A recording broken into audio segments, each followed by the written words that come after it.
Israel ने कुछ ही घंटों के अंदर 6 देशों पर हमला करके दुनिया को स्पष्ट संदेश दे दिया है कि इजराइल अभी युद्ध को काफ़ी लंबे समय तक चलाना चाहता है।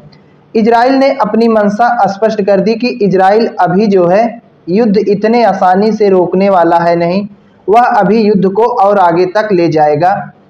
दरअसल इजराइल ने फिलिस्तीन समेत Syria, Lebanon, Yemen, Qatar, Tunisia जैसे देशों पर हमला किया, जिनमें 250 से ज़्यादा लोगों की मौत और 1000 से ज़्यादा लोग घायल हुए हैं। तो ऐसी स्थिति में इजराइल ने जो इस बार हमला किया 6 देशों पर, वहां देखा गया कि 250 से ज़्यादा लोगों की मौत हुई है और 1000 से ज़्यादा लोग घायल हुए हैं। तो ऐसी स्थिति में इस मैप के माध्यम से हम सबसे पहले देख लेते हैं कि इजराइल ने किन किन देशों पर अटैक किया है।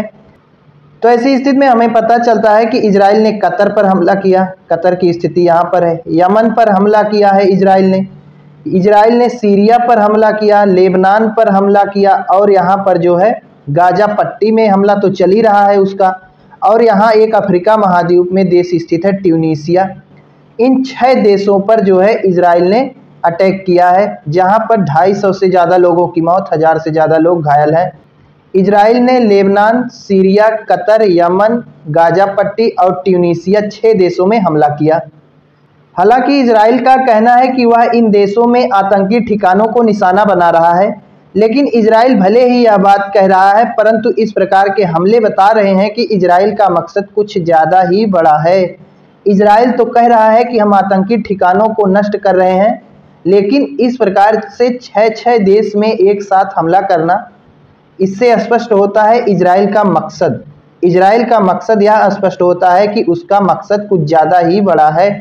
वह केवल गाजा पट्टी तक ही नहीं सीमित रहना चाहता, वह युद्ध को गाजा पट्टी तक ही नहीं सीमित रखना चाहता, वह विस्तारवादी नीति अपनाते हुए अपने साम्राज्य का विस्तार करना चाहता है। असली बात यही है कि अब इजराइल जो है अपने साम्राज्य का विस्तार करना चाहता है। वह केवल छोटे से क्षेत्रों में अब रहने की इच्छा नहीं रखता, उसकी भी इच्छा अब थोड़े बड़े साम्राज्य में रहने की हो रही है। इसीलिए वह अपने साम्राज्य का विस्तार करने के लिए विभिन्न प्रकार के आक्रमण, हमले कर रहा है दिन प्रतिदिन। अमेरिकी राष्ट्रपति डोनाल्ड ट्रंप ने इन हमलों को लेकर इजरायली पीएम नेतन्याहू से नाराजगी जताई, लेकिन इनकी नाराजगी पर ज़्यादा भरोसा करना ठीक नहीं है, क्योंकि ये महाराज नाराजगी ही जताते हैं, केवल इजराइल के खिलाफ कोई कदम उठाते नहीं हैं। सोशल मीडिया पर नाराजगी तो जता जाते हैं, दुनिया के सामने नाराजगी बता तो देते हैं, लेकिन असलियत यह है कि अंदर अंदर यह इजराइल का ही समर्थन करते हैं और इन्हीं की सह पर इजराइल इस प्रकार के हमले करता है।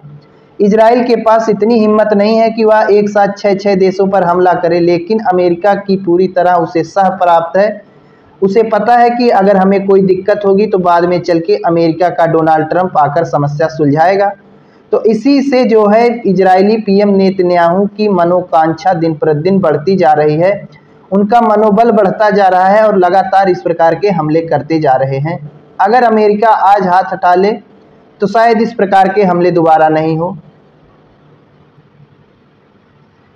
इजराइल द्वारा किए गए इस हमले में गाजा में 150 लोग, यमन में 10 लोग, लेबनान में 5 लोगों की मौत हुई। इसी प्रकार से अन्य देशों में भी मौत हुई है, लेकिन उसका आंकड़ा सामने नहीं आ पाया है। तो ऐसी स्थिति में सबसे ज़्यादा तबाही गाजा पट्टी में 150 लोगों की मौत हुई, यमन में भी 10 लोगों की मौत हुई, लेबनान में 5, ट्यूनीसिया में बताया जा रहा है कि किसी की जान नहीं गई है।